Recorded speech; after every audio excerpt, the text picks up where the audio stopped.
જય શ્રી કૃષ્ણ. કેમ છો બધા? આજે આપણે બનાવીશું પાલક અને મગની દાળનું શાક. તો ચાલો શરૂ કરીએ. મેં અહીંયા પાલકને સારી રીતે સાફ કરી અને નાના કટકા કરી લીધા છે. હવે મગની દાળને પણ 10 મિનિટ માટે પલાળી રાખી હતી. હવે એક વાસણમાં 1 ચમચી તેલ, રાઈ અને જીરું નાખીશું. રાઈ જીરું કકડી જાય એટલે સમારેલું ટમેટું અને લસણ, આદુ, મરચાંની પેસ્ટ નાખી દઈશું. થોડું સાતરી લઈશું. સ્વાદ પ્રમાણે મીઠું, હળદર, લાલ મરચું પાવડર, ધાણા જીરું પાવડર બધું જ નાખી બરાબર મિક્સ કરી લેવાનું છે. આ શાક બનતા જરા પણ વાર નથી લાગતી અને ફટાફટથી બની જાય છે.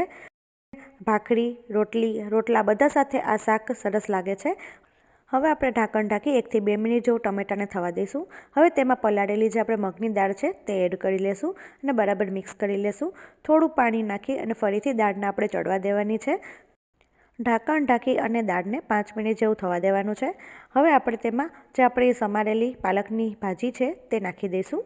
હવે આપણે તેને 1 થી 2 મિનિટ જેવું હલાવશું અને મિક્સ કરી લેશું બરાબર રીતે.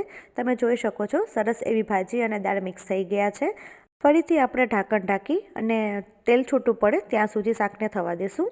તમે જોઈ શકો છો સરસ એવું તેલ છૂટું પડવા લાગ્યું છે. હવે આપણે થોડો ગરમ મસાલો અને લીલા ધાણા એડ કરી લેશું, બરાબર મિક્સ કરી લેશું. તો સ્વાદિષ્ટ અને હેલ્ધી પાલકની ભાજી અને મગની દાળનું શાક તૈયાર છે.